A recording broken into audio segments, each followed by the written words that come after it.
In a world where money can buy everything except second chances, what happens when the past you've been running from suddenly sits across from you at dinner? Emily Matthews thought she was just meeting another blind date, until those haunting words changed everything.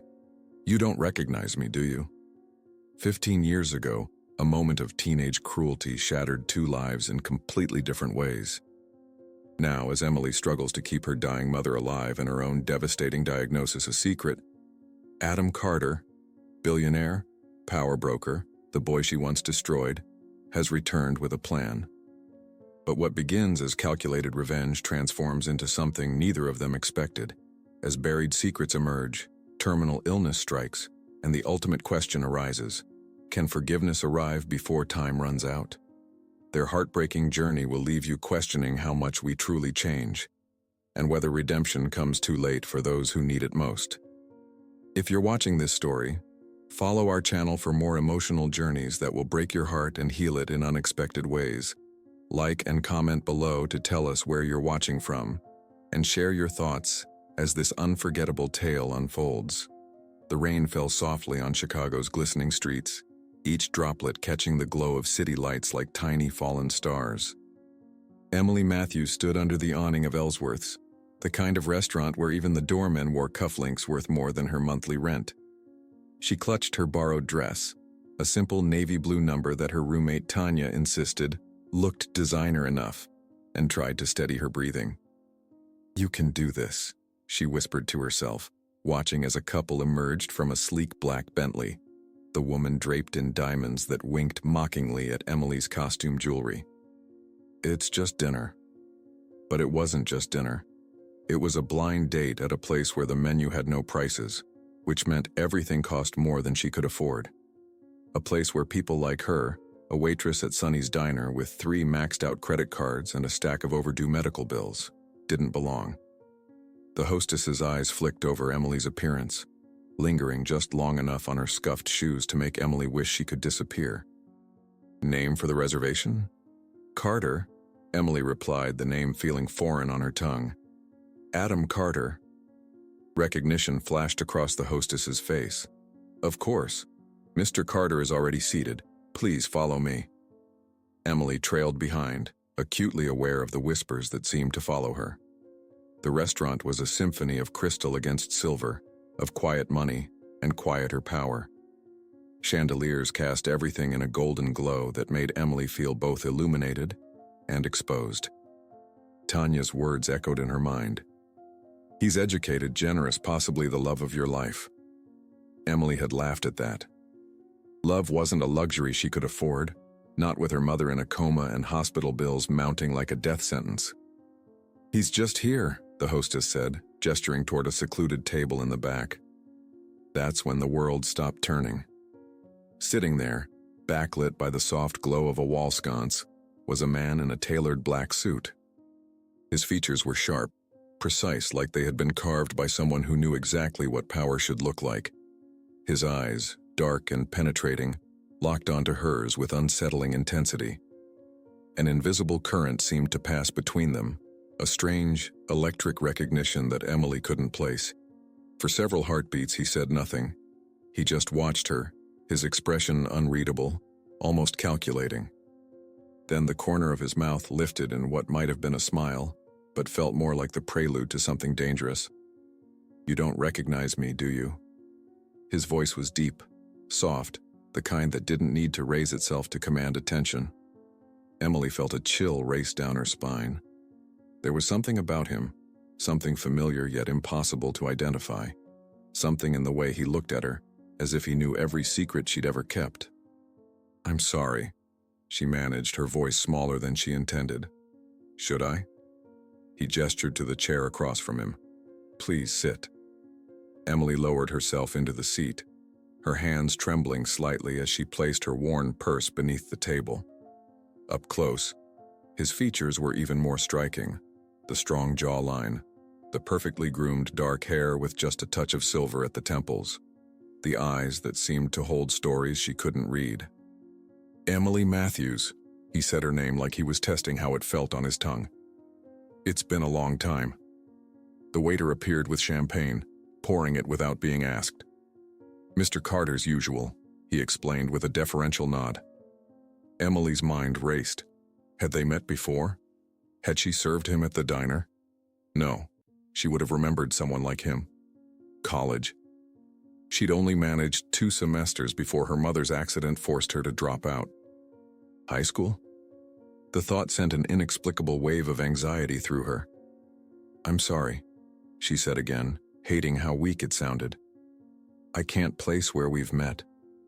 Adam Carter leaned forward slightly, his gaze never leaving her face. There was something almost predatory in his scrutiny, a quiet intensity that made her want to run. Yet, beneath it, something else. Something that looked almost like pain. "That's quite all right," he said, raising his champagne flute. "To new beginnings, then." Emily raised her glass hesitantly, the fine crystal feeling foreign in her calloused hands. When they touched glasses, the delicate clink seemed to echo like a warning. "Tell me about yourself, Emily," he said, leaning back with casual confidence that only the truly wealthy could possess. "What brings a woman like you to a blind date with a man you know nothing about?" There was something loaded in the question, something that made Emily feel like she was walking into a carefully laid trap. Outside, the rain began to fall harder, pattering against the windows like an ominous drumbeat. "My friend Tanya, she works at Holloway Publishing, she insisted," Emily said, struggling to maintain eye contact with him. "Said you were kind." A sound escaped him, not quite a laugh, more like a sharp exhale of disbelief. "Kind," he repeated, as if the word were a curious foreign concept. "Is that what she said?" Emily's stomach twisted. Something was wrong. This wasn't the awkward fumbling of a blind date, this felt deliberate, calculated, like he'd been waiting for her. "Mr. Carter?" "Adam," he corrected, though there was no warmth in the invitation. "Adam," she tried again. "I get the feeling this isn't really a blind date." He studied her for a long moment, then reached into his jacket pocket. Emily tensed, but he simply pulled out a small, weathered photograph and placed it face down on the table between them. 15 years is a long time, he said, his finger tapping once on the photograph. "People change. Some rise, some fall." His eyes darkened. "Some forget." With deliberate slowness, he pushed the photograph toward her. Emily stared at it, heart hammering against her ribs. Whatever was on the other side of that photo was the key to the strange tension between them, to the vague sense of dread creeping up her spine. Her fingers trembled as she reached for it. Before she could turn it over, her phone buzzed loudly in her purse. Emily jumped, nearly knocking over her champagne. "I'm so sorry," she said, fumbling for her phone. The caller ID showed Chicago Memorial Hospital. Her blood turned to ice. "I have to take this, it's about my mother." Adam's expression shifted, something unidentifiable flickering across his features. "Of course." Emily stood, clutching her phone like a lifeline. "Hello?" "Yes, this is Emily Matthews." The voice on the other end was clinical, detached. "Ms. Matthews, there's been a change in your mother's condition. We need you to come in immediately." The room seemed to tilt. "Is she—" "We'll discuss everything when you arrive." The call ended. Emily looked up to find Adam watching her, his earlier intensity now mingled with something that looked almost like concern. "I have to go," she said, gathering her purse with shaking hands. "It's my mother. She's been in a coma for months and they're saying—" "I'll drive you," he said, already standing. Emily blinked in surprise. "No, that's not necessary. It's pouring rain, and you need to get to the hospital." His tone left no room for argument. He placed several large bills on the table without looking at them. "My car is out front." Before Emily could protest further, he was guiding her through the restaurant, his hand hovering near the small of her back, but never quite touching her. Outside, a sleek black Aston Martin waited under the awning. The valet handed Adam the keys with reverent care. As he opened the passenger door for her, Emily hesitated. Getting into a car with a stranger who clearly knew her, who had some connection to her past that she couldn't remember, seemed reckless. But the hospital was 15 minutes away by cab, if she could even find one in this rain. "I don't bite, Emily," Adam said softly, though the smile that accompanied the words didn't reach his eyes. At least not anymore. The cryptic comment sent another shiver down her spine, but she slid into the leather seat anyway.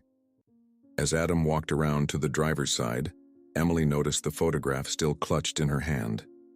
She turned it over. The image was faded but unmistakable. A high school hallway crowded with teenagers. In the foreground, a younger Emily laughing with her friends.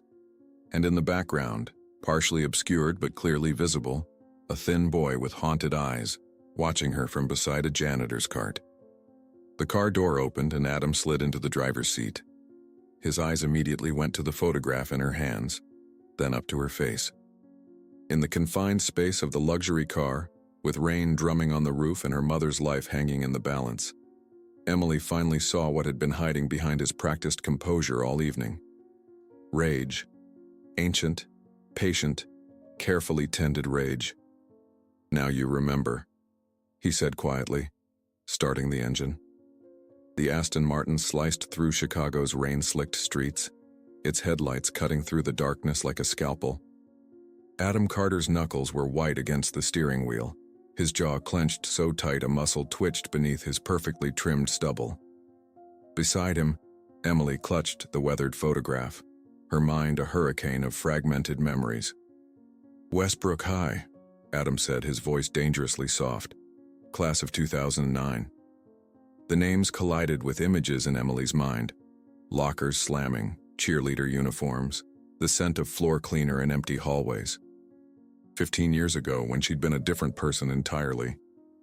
"You were the janitor's son," she whispered, the realization hitting her like a physical blow.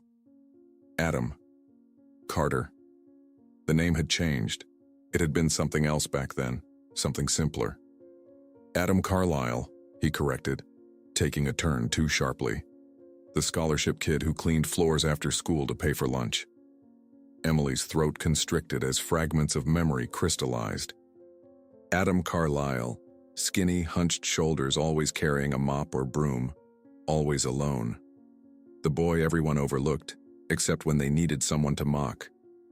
"I remember you," she said, her voice small against the thundering rain. "Of course you do," he replied, a bitter smile playing at the corners of his mouth. "Now." They arrived at Chicago Memorial Hospital, its facade glowing pale blue against the stormy night sky. Adam pulled into a space marked "Reserved" without explanation, cut the engine, and turned to look at her. For a moment, his mask slipped, revealing something raw and wounded beneath the billionaire's polished veneer. "Your mother," he said, his voice suddenly businesslike. "Room number?" 412, Emily answered automatically, still reeling from the collision of past and present. "But you don't have to." "I insist." The hospital corridors were a sterile maze of fluorescent lights and antiseptic smells. Emily's worn sneakers squeaked against the polished floor. Adam's Italian leather shoes made no sound at all. The contrast between them couldn't have been more stark. She in her borrowed dress, pale with exhaustion. He in his bespoke suit, radiating power with every step. Outside room 412, Dr. Patel waited, clipboard in hand. His eyes widened slightly at the sight of Adam. "Mr. Carter," he said, clearly recognizing him. "I wasn't expecting—" "I'm here with Ms. Matthews," Adam cut in smoothly. "Her mother's condition?" Dr. Patel hesitated, then turned to Emily. "There's been a change in her brain activity. It's subtle, but for the first time since the accident, we're seeing response to stimuli." Hope, fragile and desperate, bloomed in Emily's chest. "She's waking up?" "It's too early to say," Dr. Patel cautioned, "but it's the first positive sign we've had." Emily pressed a hand to her mouth, overwhelmed. For 8 months she'd sat by her mother's bedside, talking to an unresponsive body, drowning in medical bills and diminishing hope. And now, this tiny spark, on the same night her past had returned to haunt her. "Can I see her?" she asked. Dr. Patel nodded. "Of course." Emily turned to Adam, expecting him to excuse himself, to vanish back into whatever luxurious life he'd built. Instead, he stood perfectly still, watching her with those impenetrable dark eyes. "Thank you for the ride," she said awkwardly. "I can find my way home." Something flickered across his face, a battle between warring impulses. Finally, he reached into his pocket and handed her a business card. The embossed letters gleamed under the harsh hospital lighting. Carter Development Group. "Call me when you're ready to leave," he said, his tone making it clear this wasn't a suggestion. Before Emily could respond, he turned and walked away, the straight line of his shoulders rigid with unspoken tension. In her mother's room, the familiar beep of monitors provided a rhythmic backdrop to Emily's racing thoughts. Patricia Matthews lay still as ever, her once vibrant face slack, tubes snaking from her arms, her chest rising and falling with mechanical precision. "Hey, Mom," Emily whispered, taking her mother's cool hand. "The doctor says you might be trying to come back to us." The only response was the steady beep of the heart monitor. Emily sank into the chair beside the bed, the photograph still clutched in her other hand. She stared at the faded image, her teenage self, carefree and cruel, unaware of how life would humble her. And Adam, watching from the shadows, already carrying the weight of the world. "I met someone tonight," she told her mother's unresponsive form. "Someone from before. From high school." She swallowed hard. "I think I hurt him, Mom. I think I hurt him badly." The memory surfaced slowly, like a body rising from the depths of a lake. The cafeteria, senior year, Adam Carlisle with his mop, cleaning a spill near the popular kids' table. Someone, had it been Tyler Johnson, sticking out a foot. Adam stumbling, falling, his cleaning solution splashing across Emily's new white shoes. And Emily's reaction, standing up looking down at him with disdain. The words she'd spat at him, words she couldn't even remember now but could see their impact in the way his face had crumpled. The laughter that had followed. The humiliation burning in his eyes as he'd crawled to gather his scattered cleaning supplies. "Oh God," she whispered, shame washing over her in a sickening wave. Her phone buzzed with a text message. Unknown number. "I've arranged for Dr. Samuels to consult on your mother's case tomorrow. He's the best neurologist in the Midwest. Don't worry about the cost." Emily stared at the message, baffled. Another text followed. "And Emily, I remember everything." The threat, or was it a promise, lingered in the sterile air of the hospital room. Emily looked from the phone to her comatose mother, overwhelmed by the bizarre turn her life had taken in a single evening. Adam Carter, once Adam Carlisle, had built himself into a titan from nothing. His name appeared regularly in business magazines, his developments reshaping Chicago's skyline. And all that time, he'd carried the memory of her cruelty like a burning coal in his chest. What did he want now? Revenge? To watch her suffer as he once had? The thought sent a chill through her that had nothing to do with the hospital's aggressive air conditioning. Yet he'd driven her to the hospital without hesitation. He'd arranged for a specialist for her mother. These were not the actions of a man consumed solely by vengeance. Emily closed her eyes, exhaustion washing over her in waves. The borrowed dress felt tight around her ribs, a constant reminder of the facades she'd tried to maintain. She was drowning, in medical debt, in guilt, in the daily struggle to keep her head above water. And now this ghost from her past, watching her with those penetrating eyes that seemed to see everything she tried to hide. When she opened her eyes again, her gaze fell on her mother's frail form. Patricia Matthews had once been vibrant, fierce, full of laughter. Before the accident, before the coma, before Emily's life had narrowed to hospital corridors and double shifts at the diner. "What am I going to do, Mom?" she whispered. Her phone buzzed again. Another message from the unknown number, from Adam. "Car waiting outside when you're ready. We have unfinished business, Emily." She stared at the words until they blurred. Unfinished business. The phrase held a world of possibilities, none of them comforting. Outside the window, Chicago glittered in the rain, a city of lights and shadows, of penthouses and projects, of second chances and bitter reckonings. Somewhere out there, Adam Carter waited, nursing 15 years of resentment, planning a revenge she couldn't begin to imagine. And yet, as Emily kissed her mother's forehead and gathered her things, she found herself walking toward the elevator, toward the waiting car, toward him. Not because she had no choice, though the specialist he'd arranged for her mother was a lifeline she couldn't refuse, but because some part of her believed she deserved whatever punishment he had planned. The sleek black car idled at the curb, its engine a low, predatory purr. As the driver opened the door for her, Emily caught her reflection in the rain-spattered window. Tired eyes, borrowed dress, the weight of past mistakes heavy on her shoulders. Adam Carter was waiting, and this time, Emily knew exactly who he was. The bouquet arrived at Sonny's diner precisely at 9:47 a.m., just as Emily was refilling Mrs. Hernandez's coffee for the third time. The delivery man, wearing a crisp uniform that seemed better suited for a luxury hotel than a flower shop, stood awkwardly by the counter, a cascade of white roses and delicate baby's breath cradled in his arms. "Emily Matthews?" he asked, scanning the worn linoleum and chipped formica tables. Every head in the diner turned.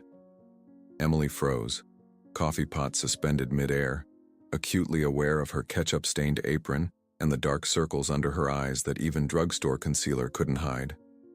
"That's me," she said, her voice barely audible over the sizzle of the grill. The delivery man approached, presenting the flowers with a small bow. "From Mr. Carter." Tanya, working the register, let out a low whistle. "Blind date guy came through, huh?" Emily accepted the bouquet mechanically, ignoring the knowing smiles and raised eyebrows from the regular customers. A small cream-colored card nestled among the roses. She plucked it out with trembling fingers. "Dinner, tonight, 8 p.m. I'll send a car." The handwriting was precise, authoritative, like everything else about Adam Carter. No question mark, no please. Just a command, as if her acceptance was a foregone conclusion. "Girl, those ain't grocery store flowers," Tanya said, sidling up to examine the arrangement. "That's $200 minimum." Emily slid the card into her pocket, unsure what to feel. The events of the previous night still seemed unreal. The restaurant, the photograph, the hospital, Adam's cryptic messages. She'd fallen into an exhausted sleep at her mother's bedside, waking only when the morning nurse gently shook her shoulder. There had been no sign of Adam's promised car, no further messages. Until now. "Yeah," she replied absently. "He's different." Tanya raised an eyebrow. "Different good or different call the cops?" Emily forced a smile. "Just different."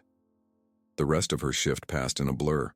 She spilled coffee on table 7, mixed up orders for the Henderson twins, and nearly dropped an entire tray of pancakes, all while the roses sat on the break room counter, a beautiful intrusion from another world. From his world. At 6:30 p.m., Emily stood in her tiny apartment bathroom, staring at her reflection. The face that looked back was pale with fatigue, eyes haunted. She'd visited her mother during her lunch break. No change, but the promised specialist, Dr. Samuels, had indeed appeared, bringing with him cutting-edge monitoring equipment and a team of neurology fellows.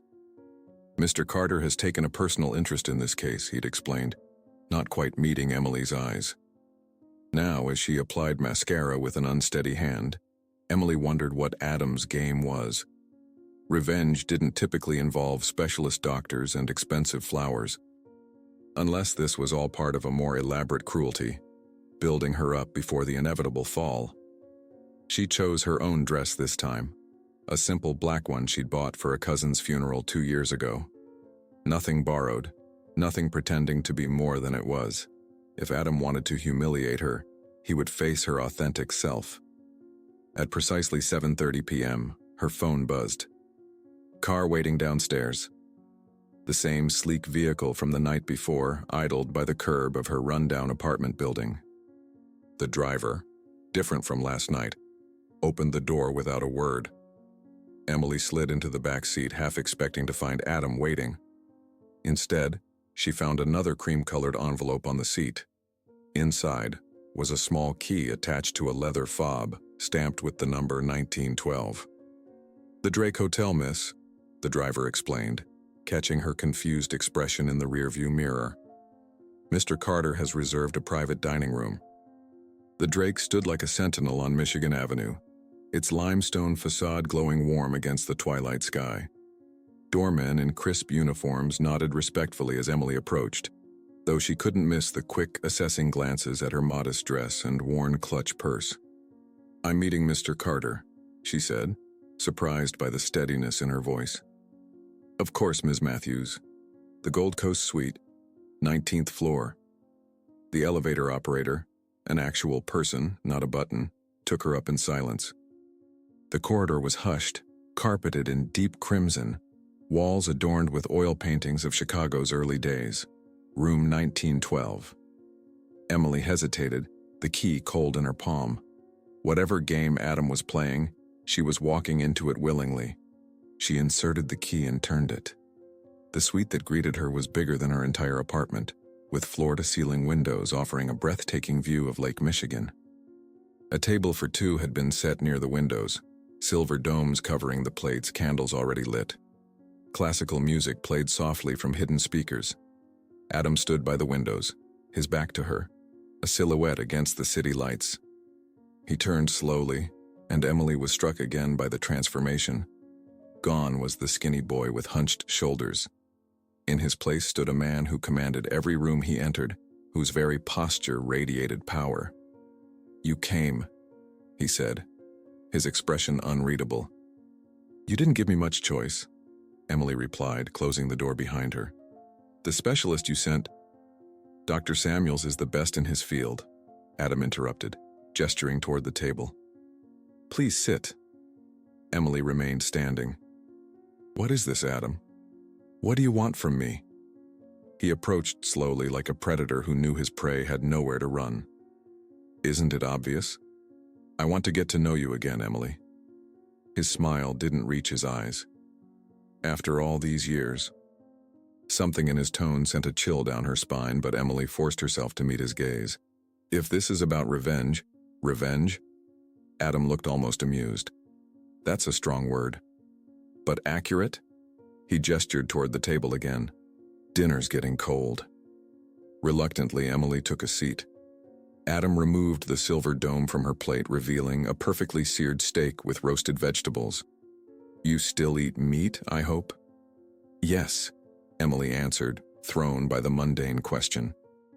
Adam took the seat across from her, his movements fluid and precise.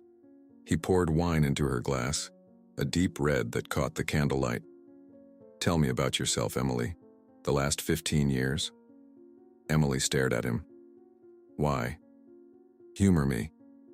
She took a sip of wine, gathering her thoughts. "There's not much to tell. I didn't go to the fancy college I was always bragging about in high school. Mom got sick my sophomore year, breast cancer. I dropped out to take care of her. She recovered, but the medical bills—" Emily shrugged. 2 years ago, she was hit by a drunk driver. Been in a coma ever since. Adam watched her, his expression giving nothing away. "And your father?" "Left when I was 12. Haven't heard from him since." Emily cut into her steak, surprised to find herself hungry despite the tension. "Your turn." A ghost of a smile touched Adam's lips. "My story is more public. Full scholarship to MIT. Started coding in my dorm room. Sold my first app at 22. Real estate investments followed. The rest, as they say, is Google-able." "And your parents?" Emily asked. Something dark flickered in his eyes. "My father died while I was in college. Heart attack. My mother moved to Arizona. We speak occasionally." They ate in silence for a moment. Emily could feel the weight of unspoken words between them, years of divergent experiences, the stark contrast of their paths. "Why did you arrange for Dr. Samuels?" she finally asked. Adam set down his wineglass. "Let's call it an investment." "In what?" "In us." His eyes locked with hers. "In what comes next?" Before Emily could respond, her phone rang, the hospital's number flashing on the screen. She answered quickly, heart pounding. "Ms. Matthews, it's Dr. Patel. Your mother showed increased brain activity during Dr. Samuel's tests today. It's still early, but we're cautiously optimistic." Tears sprang to Emily's eyes. "Thank you," she whispered. "I'll be there first thing tomorrow." She hung up to find Adam watching her intently. "Good news. They think Mom might be responding to the new tests." Adam nodded, as if this was precisely what he expected. "I'm glad." Emily studied him, trying to reconcile the calculating businessman before her with the humiliated boy from her memories. "I don't understand you, Adam. If you hate me for what happened in high school, I don't hate you, Emily," he interrupted, his voice soft. "Hate is unproductive." "Then what is this? Why the flowers, the private dining room, the specialist?" Adam stood, walking to the window. Chicago sprawled before him, a city he seemed to own. "Consider it a down payment." "On what?" He turned, his face half in shadow. "On your redemption." The word hung in the air between them, heavy with implication. "And if I don't want to be redeemed?" Emily asked, her voice barely above a whisper. Adam's smile was cold, confident, the smile of a man who had never lost at anything, not since the day he'd picked himself up off that cafeteria floor. "Everyone wants redemption, Emily, even those who don't believe they deserve it." As if on cue, there was a knock at the door. A hotel staff member entered, bearing a single white candle on a small silver tray. He placed it on the windowsill and departed without a word. "What's that for?" Emily asked. "You tell me," Adam replied. "I saw one just like it in your apartment window last night." Emily's breath caught. "How did you—" "I make it my business to know everything, Emily." He produced a lighter and lit the candle. Its small flame flickered against the vast darkness beyond the window. "Now tell me about this candle." Emily hesitated, then sighed. "It's for Mom. I light one every night wherever I am, to remind me she's still here, still fighting." Something shifted in Adam's expression, a crack in the perfect veneer, a glimpse of something almost human beneath the billionaire facade. For a moment he seemed to struggle with himself, as if two opposing forces were at war within him. Then his mask slipped firmly back into place. "Touching," he said. But the word lacked the mockery she expected. "Now, about tomorrow evening." 3 weeks passed in a strange, dreamlike routine. Every evening Adam sent a car, sometimes for dinner at exclusive restaurants where maitre d's practically bowed at his approach, sometimes for quiet walks along the lakeshore, once for a private viewing at the Art Institute after hours. Emily kept waiting for the other shoe to drop, for the mask of civility to crack, revealing the revenge she was certain he planned. But it never came. Instead, Adam listened. He asked about her mother, about her job at Sonny's Diner, about the small dreams she'd once harbored before life derailed her plans. He rarely spoke about himself, deflecting personal questions with practiced ease. The wall between them remained, transparent but impenetrable. Tonight they sat on the rooftop garden of Adam's penthouse in the Gold Coast, the Chicago skyline glittering around them like a jewelry box of light. The spring air carried a hint of warmth, a promise of summer to come. Adam had prepared dinner himself, a revelation that still surprised Emily. "You cook?" she had asked when he first led her to the rooftop table. "I live alone," he'd replied simply. It became necessary. Now, as they finished the meal, grilled salmon with some sort of citrus glaze she couldn't identify, Emily found herself studying Adam's profile in the candlelight. The sharp jawline, the intensity in his dark eyes, the slight crease between his brows that never fully disappeared, even when he smiled. Those rare, genuine smiles that seemed to surprise even him. "You're staring," Adam said without looking up from his wine glass. Emily didn't look away. "I'm trying to figure you out. And you're still a mystery." She set down her fork. 3 weeks, Adam. Dinners, gifts, specialists for my mother. Why? Adam was silent for a long moment. When he finally spoke, his voice was different, quieter, less controlled. How is your mother? Better, Emily admitted. Dr. Samuel says her brain activity increases when I read to her. He thinks she might wake up eventually. Adam nodded, a ghost of satisfaction crossing his face. Good. Is that what this is about? My mother? Emily leaned forward. Or is it about high school? About what happened in the cafeteria? Adam's eyes darkened. You remember that specifically? Not at first. But it's come back to me. Emily swallowed hard. I was cruel to you. Unnecessarily cruel. You were. His voice was emotionless, a statement of fact. And now you're what? Taking pity on me because my life fell apart? The words came out sharper than she intended. Adam set down his wine glass with deliberate care. I don't pity you, Emily. Then what is this? Before he could answer, the elevator chimed. Adam frowned. Clearly, he wasn't expecting anyone. His housekeeper, Mrs. Chen, appeared at the rooftop entrance. I'm sorry to interrupt, Mr. Carter, but you have a visitor. A Ms. Prescott insists on seeing you. I told her you were occupied, but... It's fine, Mrs. Chen. Adam's face had returned to its usual mask of controlled neutrality. Send her up. Mrs. Chen nodded and disappeared. Adam turned to Emily, a hint of apology in his eyes. Natalie Prescott, an old colleague. This won't take long. The woman who emerged onto the rooftop moments later was everything Emily was not. Tall, sleek, expensively polished from her salon-perfect blonde hair to her red-soled stilettos. Her eyes widened slightly at the sight of Emily, then narrowed calculatingly. Adam, darling, she drawled, approaching their table. I tried calling, but you've been so elusive lately. Her gaze flicked to Emily, assessing and dismissive in the same glance. I didn't realize you had company. Natalie. Adam's voice was cool. This is Emily Matthews. Emily, Natalie Prescott. Emily forced a smile, acutely aware of her department store dress and drugstore makeup. Nice to meet you. Natalie barely acknowledged the greeting. Adam, we need to discuss the Palmer project. The board meeting is tomorrow and there are complications. We can discuss it Monday morning at the office. Adam's tone left no room for argument.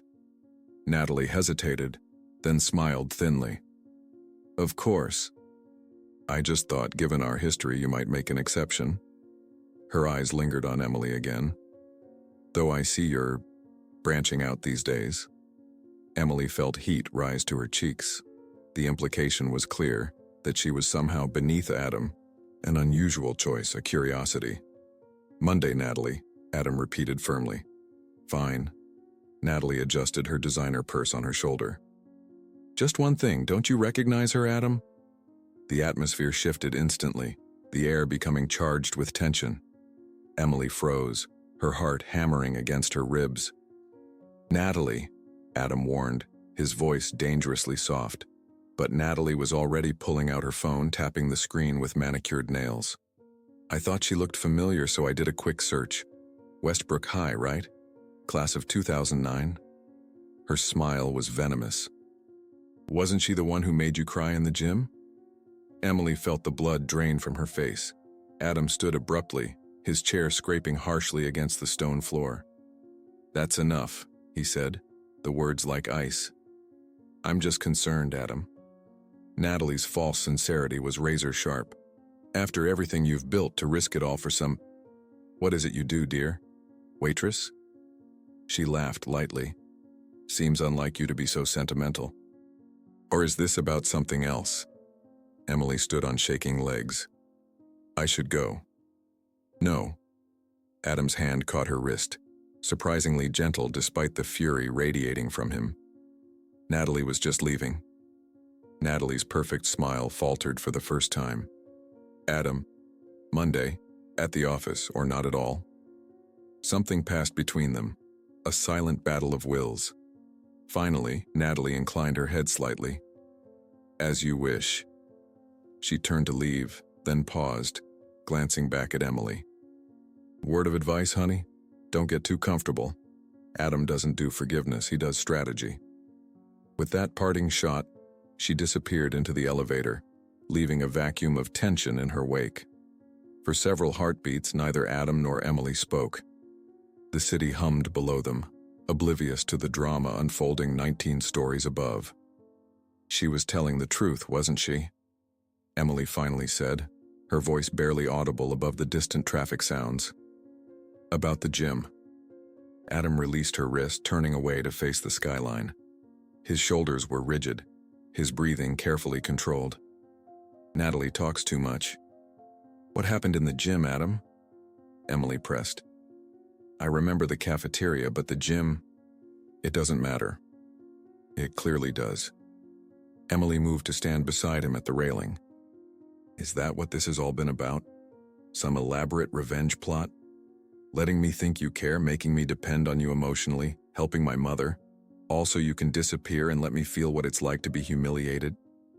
Adam turned to face her, and for the first time since they'd reconnected, his expression was completely unguarded.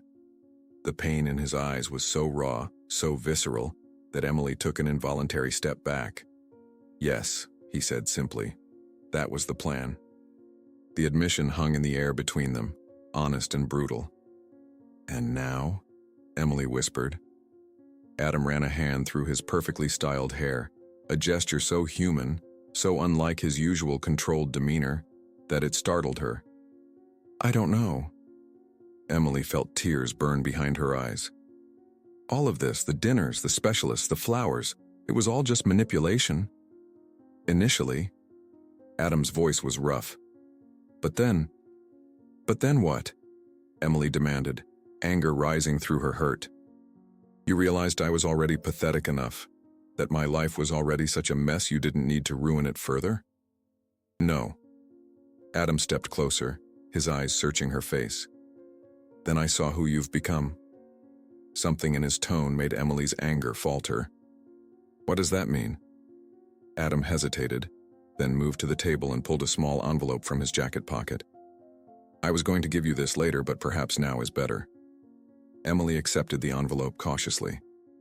Inside was a photograph. Ancient, faded, its corners worn soft with handling. It showed two children, perhaps 10 years old, sitting on a playground swing set. The girl was missing her front teeth, her smile wide and unself-conscious. The boy beside her was thin, serious-looking, but his eyes held unmistakable happiness. Is this? Emily began. Us, Adam confirmed softly.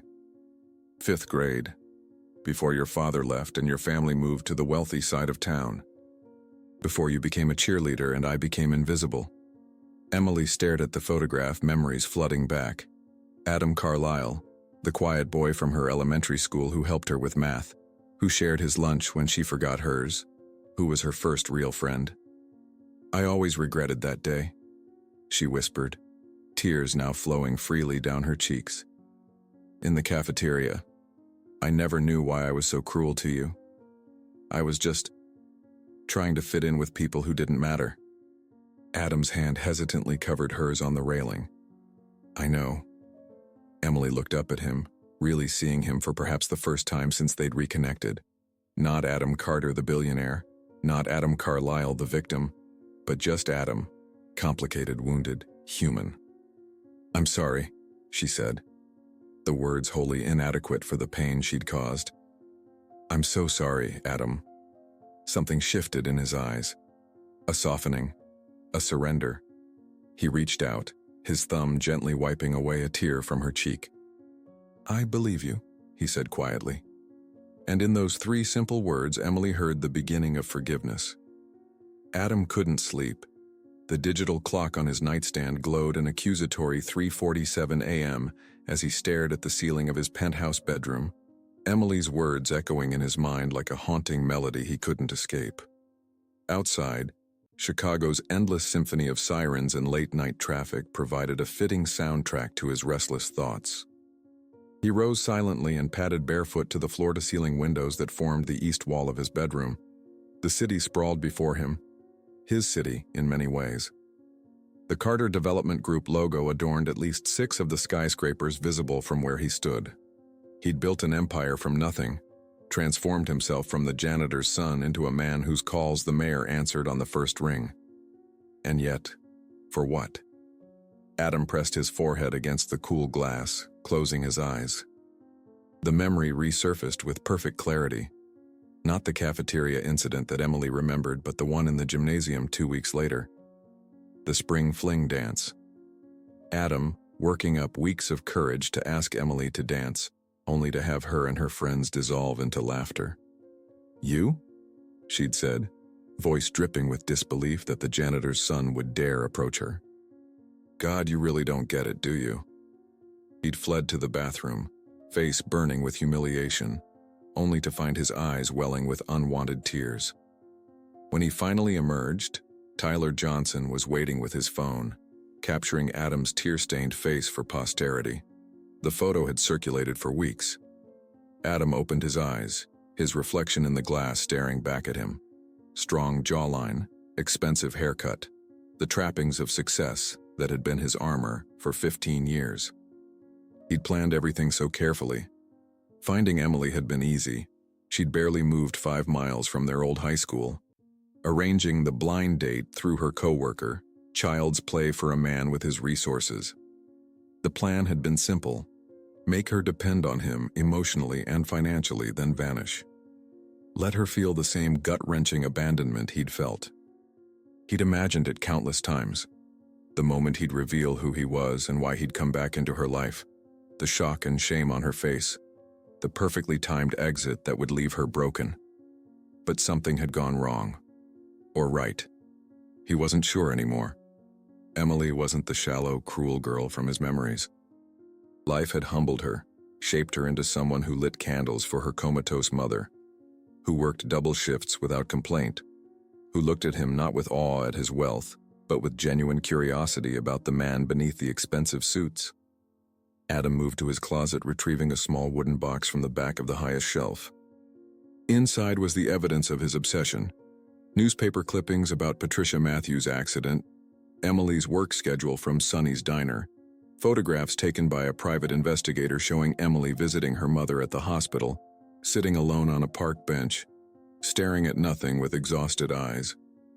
He spread them across his bed, the physical manifestation of his planned revenge. It looked pathetic now, disturbing even.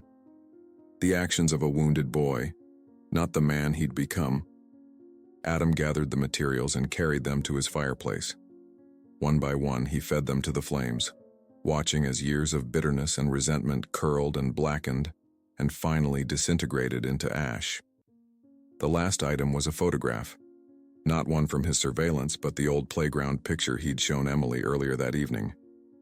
He held it for a long moment, studying the innocence in both their faces, before carefully returning it to its envelope.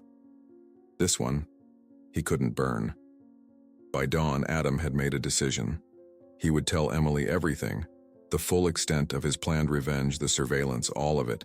She deserved to know the truth, even if it meant she would walk away in disgust, perhaps especially if it meant that. He was reaching for his phone to text her when it rang. Emily's name flashed on the screen. "Emily?" he answered, surprised. "Is everything okay?" Her voice came through thin and strained. "I'm at the hospital. My mother. There's been a change. Dr. Samuel says I should prepare myself." "I'll be right there," Adam said without hesitation. Chicago Memorial Hospital was quieter than usual, the pre-dawn hours casting the corridors in a liminal half-light that made everything seem unreal. Adam found Emily in the waiting room outside the ICU, her small frame curled into a vinyl chair, staring at her clasped hands. "Hey," he said softly, sitting beside her. Emily looked up, her eyes red-rimmed but dry. "You came." "Of course I did." Adam hesitated, then reached for her hand. She didn't pull away. "What happened?" "She had a seizure around 4 a.m. They've stabilized her, but..." Emily swallowed hard. Dr. Samuels says the increased brain activity we were so hopeful about, it might have been a precursor to this, not a sign of recovery. Adam felt something twist in his chest. I'm sorry. He's in there now, running more tests. Emily's voice was hollow. He asked me to wait. They sat in silence, their joined hands the only point of connection in a universe suddenly defined by sterile white walls and the distant beep of monitors. Adam found himself noticing details he would normally overlook: the chip in Emily's nail polish, the small coffee stain on the sleeve of her sweater, the way her hair fell across her face when she looked down. I keep thinking about last night, Emily finally said. About that photograph. About how things might have been different if... If what? If I'd been brave enough to remain friends with you when my life changed. If I hadn't been so desperate to fit in with the popular crowd. She looked at him directly. If I'd been a better person. Adam felt shame wash over him. Here she was, taking responsibility for teenage cruelty, while he had orchestrated an elaborate revenge scheme as a grown man. The contrast was stark and damning. Emily, he began, his voice rough with emotion. There's something I need to tell you. Ms. Matthews? Dr. Samuels appeared in the doorway, his expression grave. A word? Emily squeezed Adam's hand once before releasing it and following the doctor into the hallway. Adam watched through the glass as the specialist spoke, his hand gestures gentle but definitive. Emily nodded repeatedly, her back straight, shoulders rigid with the effort of holding herself together. When she returned, her face was pale but composed. The seizure caused additional brain damage. He doesn't think she'll wake up now. Her voice cracked slightly. It's just a matter of time. Adam stood, instinctively reaching for her. Emily, I need to go see her. Emily interrupted, already moving toward the ICU doors. Do you want me to come with you? She paused, looking back at him with eyes that held too much sorrow for anger. No. I need to be alone with her right now. Adam nodded, understanding. I'll be here when you're ready. Hours passed. Adam paced the waiting room, made calls to reschedule meetings, brought coffee that grew cold and untouched. Around noon, he spotted a familiar face at the nurse's station, Tanya from Sunny's Diner, Emily's co-worker. Their eyes met, and she approached cautiously. You're the blind date guy, she said, her tone somewhere between accusatory and curious. Adam Carter, he confirmed, extending his hand. Tanya ignored it. Emily called in, told me about her mom. She crossed her arms. She also mentioned you've been seeing a lot of each other. Yes. What's your angle? Tanya demanded bluntly. Adam blinked, taken aback by her directness. Excuse me? Guys like you don't date girls like Emily without an angle. Tanya's eyes were sharp with protective suspicion. She's been through enough. The irony was almost painful. No angle, Adam said quietly. Not anymore. Before Tanya could respond, the ICU doors opened, and Emily emerged. Her face was blotchy from crying, but there was a strange calmness in her movements, the peculiar tranquility that comes only after accepting the inevitable. Tanya, she said, surprised. What are you doing here? Came to check on you, girl. Tanya embraced her friend. You need anything? Food? Change of clothes? Emily shook her head. I'm okay. Adam's here. Tanya gave him another assessing look, then nodded slightly. Call if you need me. Anytime. With a final squeeze of Emily's hand, she departed. Emily turned to Adam, exhaustion evident in every line of her body. Can we get out of here? Just for a little while? The nurses have my number if anything changes. Of course. Where would you like to go? Somewhere quiet. Somewhere with a view of the sky. They ended up at Promontory Point, a peaceful stretch of parkland extending into Lake Michigan. The spring day was cool but clear, the lake stretching endlessly before them like a sheet of rippled blue glass. They sat on a bench facing the water, a respectful distance between them. I used to come here with my mom, Emily said after a long silence. Sunday afternoons when she wasn't working, we'd bring sandwiches and those cheap Italian ices from the corner store. A small, sad smile touched her lips. She always said the lake reminded her that even in the middle of a city, nature finds a way to assert itself. Adam watched a sailboat in the distance, a white triangle against the blue horizon. She sounds like a wise woman. She is. Emily's voice hitched on the present tense. Was. Will be. I don't even know what tense to use anymore. Without thinking, Adam reached across the space between them and took her hand. She still is, Emily, as long as you remember her wisdom. Emily looked at their joined hands, then up at his face. Her eyes were clear despite her grief, searching his features as if looking for something specific. Why are you really here, Adam? She asked softly. And don't tell me it's because of some teenage grudge. People don't hold on to that kind of pain for 15 years unless there's something deeper. The question hung in the air between them, demanding honesty Adam wasn't sure he was capable of. But as he looked into her eyes, patient despite her own suffering, gentle despite the weight she carried, he found himself unable to maintain the walls he'd built so carefully. Because you were the first person who made me believe I mattered, he said finally, the words rough with long-buried emotion. And then you were the first person to convince me I didn't. 2 days passed like a strange blur. Emily moved between her mother's hospital room and her tiny apartment, sleeping in fits and starts, eating only when Adam gently insisted. He'd been a constant presence, quiet, supportive, never pushing beyond the boundaries she established. Whatever complicated history lay between them seemed suspended by the more immediate gravity of Patricia Matthews's declining condition. That morning, Emily had finally returned to work at Sonny's diner, needing the distraction of routine and the comfort of normality. Adam had offered to help financially. Just until things stabilize, he'd said. But Emily had declined. Her pride, perhaps the last thing truly hers, wouldn't allow it. The lunch rush had just ended when Emily felt it again, the now familiar tightness in her chest, the shortness of breath that came without warning. She slipped into the break room, leaning against the wall as she fumbled in her pocket for her inhaler. 2 quick puffs, and the sensation eased slightly. She closed her eyes, waiting for her racing heart to slow. You okay in here? Tanya's voice came from the doorway. Emily straightened quickly, tucking the inhaler away. Yeah, just needed a minute. Tanya's eyes narrowed with concern. That's the 3rd time this week I've seen you use that thing. It's nothing, just stress. Emily forced a smile. Doctor gave it to me after Mom's accident. Said anxiety can trigger asthma-like symptoms.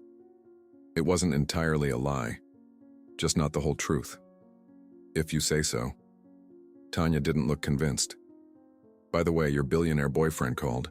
Said he'd pick you up at 4 instead of 5. Emily felt warmth rise to her cheeks. He's not my boyfriend. Honey, a man doesn't send daily flower deliveries to the hospital room of a woman he's not serious about. Tanya handed her a clean apron. Whatever he is, he's waiting for you outside right now. What? My shift doesn't end for hours. I called him. Tanya's expression softened. You're dead on your feet, Em. Go home. Rest. We've got this covered. Too exhausted to argue, Emily hung up her apron and gathered her things. Outside, Adam's sleek black car idled at the curb, drawing curious stares from passers-by. He stood beside it, casually elegant in dark jeans and a light sweater, more relaxed than his usual business attire, but no less striking. You called my workplace? Emily asked by way of greeting. I was worried. Adam opened the passenger door for her. You sounded off when we talked this morning.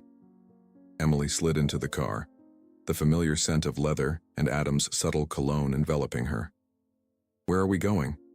I should really be at the hospital. I spoke with Dr. Patel an hour ago. There's no change. Adam started the engine. I thought you might want to take a break, maybe see my place in Lake Forest. It's quiet there.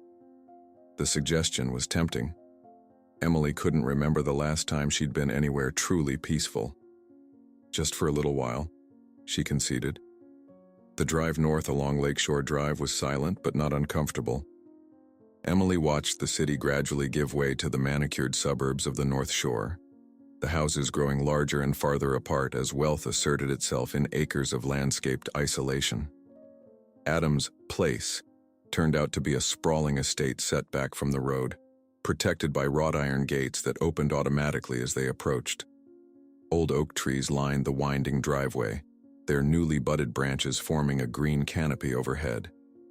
The house itself was a masterful blend of modern and traditional architecture, clean lines and walls of glass balanced by natural stone and warm cedar accents.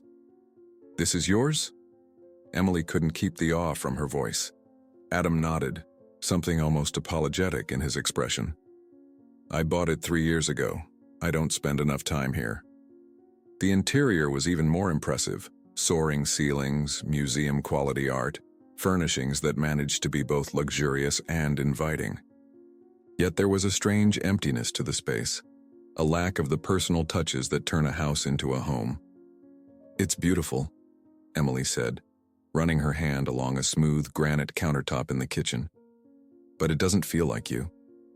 Adam looked surprised. "What does that mean?" "I don't know." Emily shrugged. "It feels like a place designed to impress other people, not a place where you actually live." A small smile touched Adam's lips. "You may be the first person who's ever been honest about this house." "Sorry, I didn't mean—" "No, you're right." Adam moved to the wall of windows overlooking the vast backyard, where a swimming pool glimmered blue against the manicured lawn. "I bought it because I thought I should, not because I wanted to. The CEO of Carter Development Group needed a North Shore estate. Adam Carlyle would have been happy with a loft downtown." Emily joined him at the window, careful to maintain a small distance between them. "And which one are you now, Carter or Carlyle?" Adam's gaze remained fixed on the horizon, where Lake Michigan met the sky in a hazy blue line. "I'm not sure anymore." Emily felt a sudden wave of dizziness, the familiar tightness returning to her chest. She reached instinctively for the counter to steady herself. "Emily!" Adam's voice seemed to come from far away. "Are you all right?" "Just tired," she managed, fumbling in her pocket for her inhaler. But the movement sent a cascade of items tumbling from her pocket. Her phone, loose change, and a folded sheet of paper that fluttered to the floor between them. Adam bent to retrieve it, automatically unfolding the paper before handing it back. Time froze as he saw what was written there. It was a lab report, the medical terminology stark and unambiguous against the white background. Diagnosis, Stage 3, small cell lung carcinoma. Treatment, see oncology referral.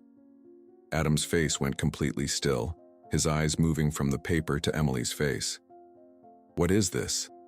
Emily snatched the paper from his hands, stuffing it back into her pocket with trembling fingers. "Nothing, just some tests. Routine." "Routine?" Adam's voice was dangerously quiet. "Emily, that says lung cancer." "It's preliminary," she said quickly. "They're still running tests. It's probably a mistake."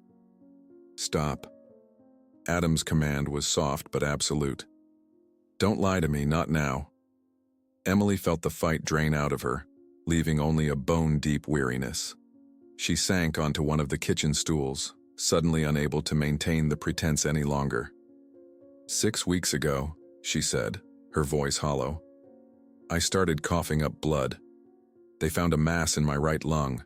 The biopsy came back positive." Adam stood completely motionless, as if afraid any movement might shatter the moment, or perhaps himself. "And you said nothing? What was I supposed to say?" Emily's laugh held no humor. "Hey, nice to meet you again after 15 years. By the way, I'm dying just like my mom is. You need treatment. Specialists. I can't afford it, Adam." Emily's voice cracked. "I have no insurance. Whatever money I had went to Mom's care years ago. The consultation alone cost me 3 weeks' salary, and that was with a hardship discount." Adam moved suddenly, crossing to a drawer and pulling out a tablet. His fingers flew across the screen with focused intensity. "There's a specialist at Memorial Sloan Kettering. Dr. Erica Voss. She pioneered a new treatment protocol for small cell carcinomas. I'll have you on a flight to New York tomorrow. Adam, stop. Emily stood, swaying slightly. This is exactly why I didn't tell you. I don't want to be another one of your projects. Another redemption arc in the Adam Carter story. His head snapped up, eyes blazing with an emotion she couldn't name. Is that what you think this is? What am I supposed to think? Emily spread her hands helplessly. You appear out of nowhere after 15 years, showering me with attention, helping my mother. And now you want to save me too? Why? To prove that Adam Carter, the self-made billionaire, can fix anything, even the girl who broke his heart in high school? Adam set the tablet down with deliberate care, as if afraid he might throw it. That's not... Then what is it? Emily demanded, her voice rising despite her exhaustion. Why are you really here, Adam? What do you want from me? For a long moment he was silent. Then, without a word, he walked out of the kitchen. Emily heard his footsteps recede down the hallway, followed by the sound of a door opening and closing. Her shoulders slumped. Perhaps she'd finally pushed too far, asked too many questions of a man who'd already given more than she deserved. But Adam returned moments later carrying a thick manila folder. He placed it on the counter between them, his expression unreadable. Open it, he said quietly. Emily hesitated, then reached for the folder. Inside were photographs, dozens of them. Her walking into Sonny's diner, her sitting alone on a park bench, her visiting her mother at the hospital, pages of notes detailing her schedule, her finances, her habits, copies of her mother's medical records, a transcript of a phone call with her landlord about late rent. Horror dawned slowly as Emily realized what she was looking at. You were stalking me? Surveillance, Adam corrected, though there was no defensiveness in his tone. Before we met at the restaurant, I had you watched for weeks. I knew everything about your life before I arranged our blind date. Emily felt sick. Why? Adam met her gaze unflinchingly. Because I wanted to destroy you, methodically, completely. I wanted you to depend on me, to trust me, to believe someone finally cared, and then I planned to walk away and leave you with nothing. Just like you left me with nothing that day in the gymnasium. The brutal honesty hung in the air between them, raw and ugly and undeniable. Emily's hands trembled as she closed the folder, unable to look at the evidence of such calculated cruelty. Now you know, Adam said, his voice devoid of emotion. The whole truth. Who I really am. Emily looked up at him. This man who had planned such elaborate revenge, who had documented her suffering like exhibits in a case he was building. Yet the same man who held her hand at her mother's bedside, who remembered how she liked her coffee, who listened when she spoke as if her words mattered. What changed? She asked softly. Adam's carefully maintained composure cracked slightly. You did. I did. I don't know. He ran a hand through his hair, a gesture of genuine distress that seemed to belong to the boy he once was, not the man he'd become. I looked at these photographs one night and suddenly saw a woman fighting battles I couldn't imagine, not a girl who had hurt me. And I realized I'd become something far worse than you ever were. Emily stood, moving slowly toward the door. She needed space, air, time to process the grotesque revelation of what had brought them back together. Emily, Adam called after her, his voice rough with emotion she'd never heard from him before. You asked what I want from you. The truth is, I don't want anything from you. Not anymore. She paused, hand on the doorframe, waiting. I just want you to live, he said simply. Emily turned back to face him, tears blurring her vision. Why? So you can feel better about yourself? No. Adam took a single step toward her, then stopped as if afraid to frighten her away. Because the world is better with you in it. Because I was wrong about you. About everything. Emily felt something shift inside her. Not forgiveness, not yet, but perhaps its distant cousin. Understanding. I need some time. To think. Adam nodded, resignation and acceptance mingling in his expression. The driver will take you wherever you want to go. As Emily turned to leave, her gaze fell once more on the folder, the physical evidence of how hatred can twist even the most brilliant mind, the most wounded heart. And despite everything, she found herself thinking not of Adam's calculated cruelty, but of the courage it must have taken to show it to her. "You know," she said softly, "you could have kept this a secret. I would never have known." "You deserve the truth," Adam replied, "even if it means losing you." The words hung in the air, an admission neither of them was fully ready to acknowledge. Emily nodded once, then walked out the door, leaving Adam standing alone in his perfect empty house, the billionaire who had everything and nothing at all. Adam hadn't heard from Emily in 6 days. 6 days of checking his phone at the slightest sound. 6 days of driving past Sonny's diner only to find Tanya shaking her head before he could even ask. 6 days of calling Chicago Memorial Hospital to check on Patricia Matthews's condition, only to be told that family information was confidential. 6 days of understanding, with increasing clarity, exactly what he'd done. On the 7th day, Adam sat in his office on the 42nd floor of the Carter Tower, staring unseeing at the skyline. The morning's board meeting had ended early, his uncharacteristic distraction so evident that even Natalie had refrained from her usual sharp comments. His executive assistant, Marcus, knocked softly at the door. "Mr. Carter, the Lincoln Park project files you requested." Adam nodded absently as Marcus placed the folder on his desk. "Thank you." "Sir?" Marcus hesitated, his usual professional detachment slipping.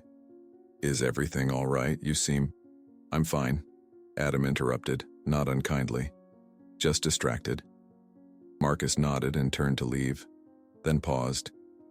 "If it helps, sometimes when I've made a mistake with someone important to me, I find that actions speak louder than silence." Adam looked up, surprised by the personal insight from his usually formal assistant. "What do you mean?" "Just that waiting isn't always the answer, sir." With a respectful nod, Marcus withdrew, closing the door softly behind him.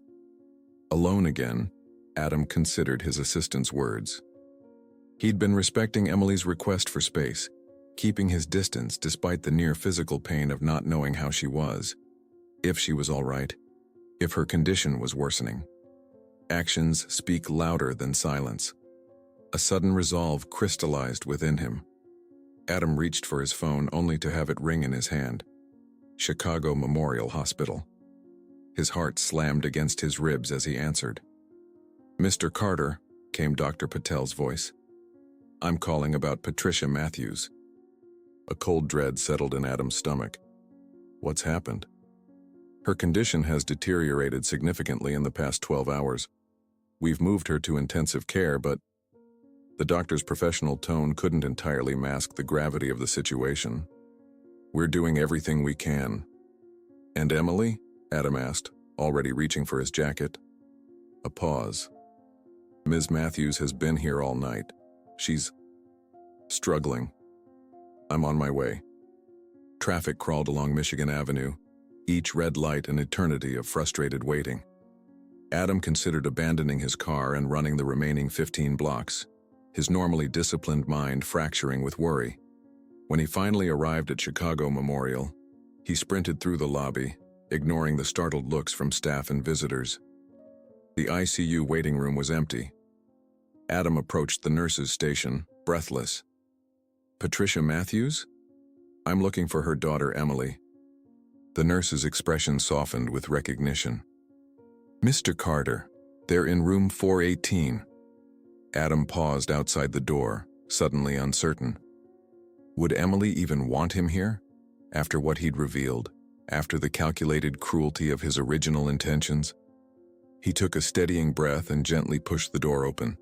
The scene before him broke something in his chest. Patricia Matthews lay unnaturally still, connected to more machines than before, their steady beeping a cold counterpoint to the human drama unfolding. Emily sat beside the bed, her back to the door, one hand clutching her mother's, the other holding what appeared to be a small notebook. And then Dad took us to that ridiculous water park in Wisconsin, remember? Emily's voice was hoarse, as if she'd been talking for hours. You were terrified of the big slide, but you went down it anyway because I was scared and wouldn't go alone. She paused, wiping her eyes with the back of her hand. You were always so brave, Mom. Always putting everyone else first. I wish I'd been more like you. Adam stood frozen in the doorway, unwilling to interrupt this intimate moment yet unable to leave. As if sensing his presence, Emily turned. The sight of her hit him like a physical blow, her face pale and drawn, dark circles beneath her eyes, cheekbones too prominent in her thin face. Adam, she said simply, neither welcoming nor rejecting. Dr. Patel called, he explained softly. I'm sorry, I didn't mean to intrude. Emily turned back to her mother. It's okay. She always liked having visitors. The past tense wasn't lost on Adam. He approached cautiously, taking the chair on the opposite side of the bed. Patricia Matthews had been a vibrant woman in the photographs he'd seen, laughing, strong, full of life. The still figure before him seemed a cruel parody of that woman, her once expressive face slack and unresponsive. Have you been here all night? He asked. Emily nodded, not looking up. Her blood pressure started dropping around midnight. They don't think... She swallowed hard. They don't think she'll make it through the day. Adam reached across the bed, his hand hovering uncertainly above Emily's. When she didn't pull away, he gently covered her fingers with his. I'm so sorry, Emily. She looked up then, her eyes red-rimmed but dry, as if she'd exhausted her capacity for tears. I was reading her my journals from when I was a kid. She indicated the notebook in her lap. The doctors say hearing is the last sense to go. They sat in silence for a long time, the machines keeping their mechanical vigil, Patricia's breathing growing increasingly labored despite the ventilator's assistance. A nurse came and went, adjusting medications, checking readings, her experienced hands gentle with practiced compassion. She sold everything, Emily said suddenly.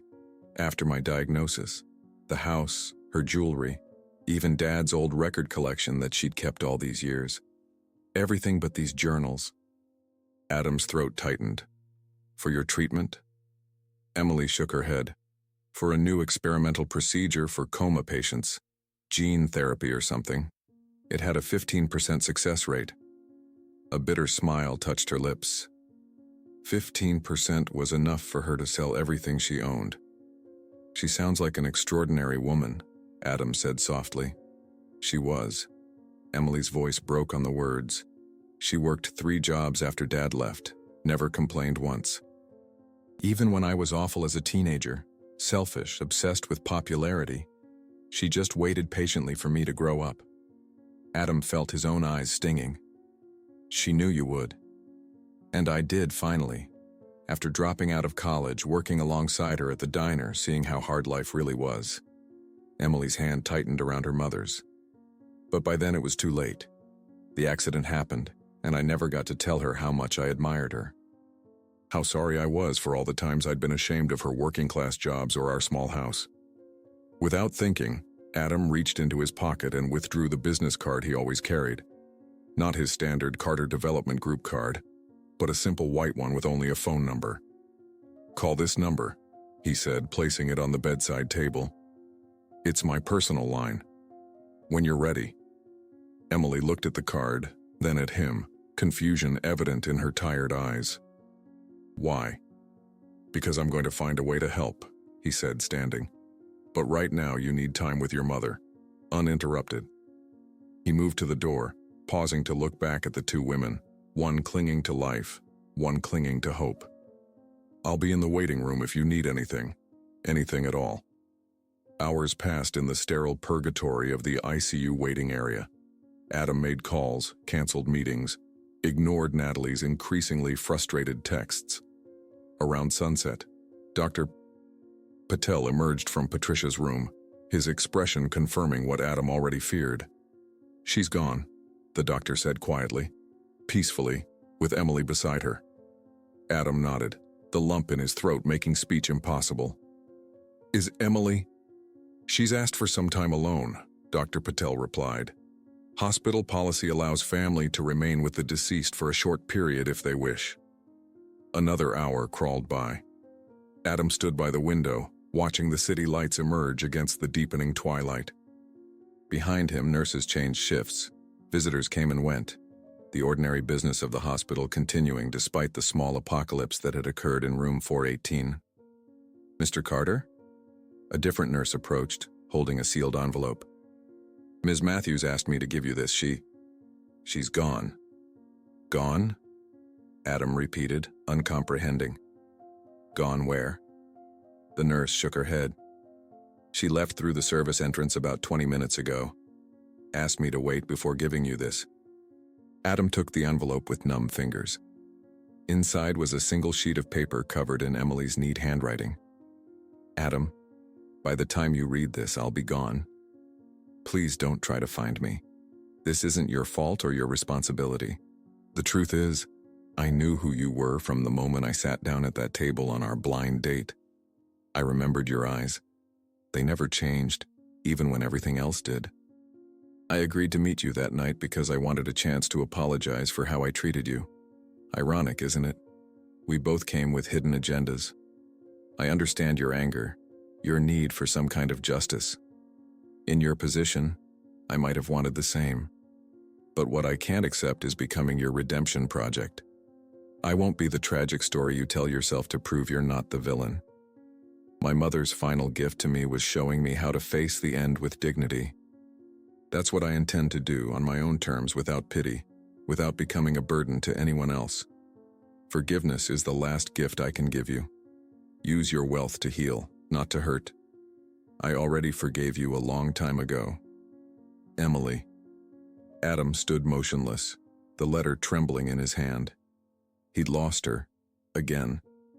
But this time, it wasn't teenage cruelty or social pressure that had driven her away. It was his own actions, his own carefully orchestrated revenge that had backfired so spectacularly. Did she say where she was going? He asked the nurse, his voice barely controlled. No, sir, but... The woman hesitated. She left her mother's personal effects behind, said she was traveling light. Traveling? Adam felt a cold dread settling in his stomach. Did she look ill? Was she coughing? The nurse's expression grew troubled. Now that you mention it, yes. She seemed very pale, and she had to stop to catch her breath a couple of times. I offered to call a taxi, but she insisted on walking. Adam was already moving, pulling out his phone as he strode toward the elevator. Marcus, I need everything we have on Emily Matthews. Credit cards, phone records, anything that might indicate where she's going. And get me the names of every oncology clinic within a 100-mile radius. As the elevator doors closed, Adam looked down at Emily's letter again, the final line burning into his consciousness. Forgiveness is the last gift I can give you. Last. The word echoed with terrible finality.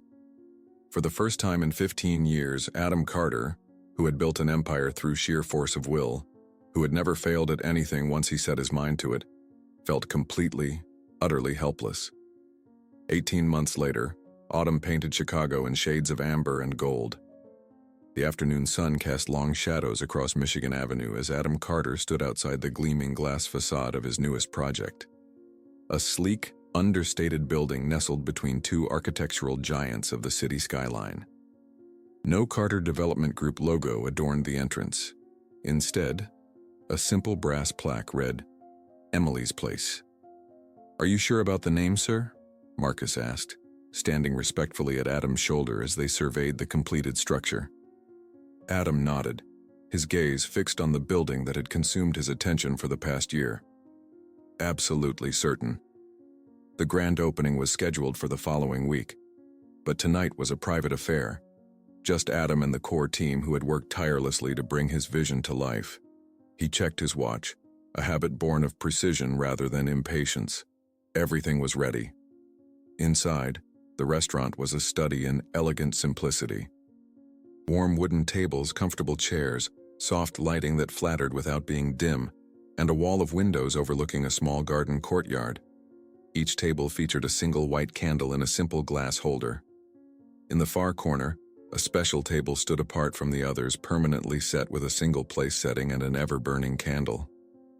"It's perfect," Adam murmured, adjusting one of the candles slightly. "Exactly as I imagined it." Marcus nodded appreciatively. "The chef is finalizing the menu for tonight. Will there be anything else, Mr. Carter?" "No, thank you, Marcus." Adam's tone was gentle but dismissive. "I'd like some time alone before the others arrive." As Marcus retreated, Adam moved through the empty restaurant, running his hand along the smooth wooden bar, checking the alignment of each chair. The obsessive attention to detail had always been part of his nature, but this project was different. This wasn't about profit margins or architectural statements or expanding his empire. This was about something far more fragile and infinitely more valuable: memory. 6 months after Emily's disappearance, after exhausting every resource at his disposal to find her, Adam had received a plain white envelope with no return address. Inside was a hospital bracelet from St. Catherine's Hospice in rural Michigan, and a short note: "Don't blame yourself. Some stories aren't meant to have happy endings. But thank you for trying to change mine. E." That same day, Adam had purchased this property, fired his existing architects, and started sketching his own designs, something he hadn't done since college. The result was Emily's Place, a restaurant where all profits would fund cancer research and treatment for uninsured patients, a place of warmth and welcome in a cold city, a monument to a woman who had taught him too late what truly mattered. A discreet knock at the door pulled Adam from his thoughts. The first of his guests had arrived, Dr. Patel, followed shortly by Tanya from Sonny's Diner, then a small procession of others: Dr. Samuels, the nurses who had cared for Patricia Matthews, even Mrs. Hernandez, the regular customer whose coffee Emily had been pouring when the flowers arrived that spring morning a lifetime ago. People whose paths had intersected with Emily's, whose lives she had touched in ways both profound and casual. Adam had tracked them all down, extended personal invitations to this private opening, a celebration of a life that had ended too soon, in a place created to ensure her memory would endure. The evening progressed with quiet conversation and shared stories. Adam had arranged for a simple meal, reminiscent of the comfort food served at Sonny's Diner, Emily's workplace, her second home for so many years. As plates were cleared and wine glasses refilled, he stood to address the small gathering. "Thank you all for coming tonight," Adam began, his voice steady despite the emotion behind his words. "Many of you knew Emily Matthews better than I did. Some of you, like Dr. Patel and the incredible nurses from Chicago Memorial, cared for her mother during her long illness. Others, like Tanya, shared Emily's daily life and saw her courage firsthand." He paused, glancing at the permanently reserved table in the corner, its candle flickering steadily in the quiet room. "I knew Emily twice in my life. First as children, before the world taught us to wear masks and build walls. Then again, briefly, at the end, when those masks had fallen away, and we faced each other as we truly were." Adam's voice dropped slightly. "In between, we lived very different lives. Mine filled with material success and emotional emptiness, hers with financial struggle and profound human connection." Tanya nodded, wiping a tear from her cheek. "She never had much, but she gave everything. That's why this place exists," Adam continued, gesturing to the restaurant around them. "Not as some grand gesture of atonement, but as a promise that her spirit, her generosity, her resilience, her capacity for forgiveness will continue to touch lives. Every meal served here helps fund treatment for someone facing the battle Emily fought with such quiet dignity." Dr. Patel raised his glass. "To Emily Matthews." "To Emily," the room echoed. As the guests continued sharing memories, a young woman in a nurse's uniform slipped through the door. She scanned the room, her expression uncertain until she spotted Adam. He excused himself and moved to greet her. "Mr. Carter, I'm Rebecca Torres from St. Catherine's Hospice."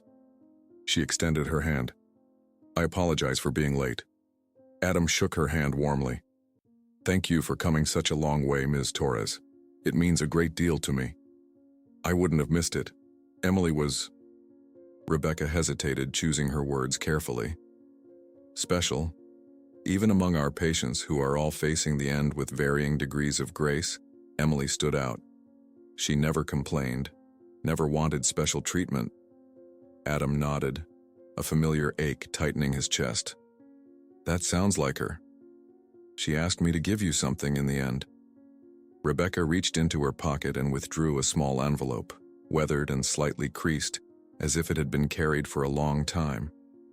She made me promise to wait until I was sure you'd had time. Adam accepted the envelope with trembling fingers. Time. To build this, Rebecca explained, gesturing to the restaurant. She said you would, that you'd try to make meaning from what happened. She wanted me to wait until you had. Adam stared at the envelope, his name written in Emily's neat handwriting across the front. How did she know I would do this? Rebecca smiled gently. She said you were a builder, that it was in your nature to create something from loss. She squeezed his arm once, then moved to join the other guests, leaving Adam alone with Emily's final message.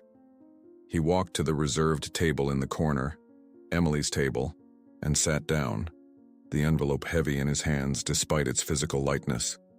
Inside was a single page, the handwriting shakier than he remembered, evidence of the physical toll the disease had taken. Dear Adam, if you're reading this, Rebecca has kept her promise and you've kept yours, though you never knew you made it.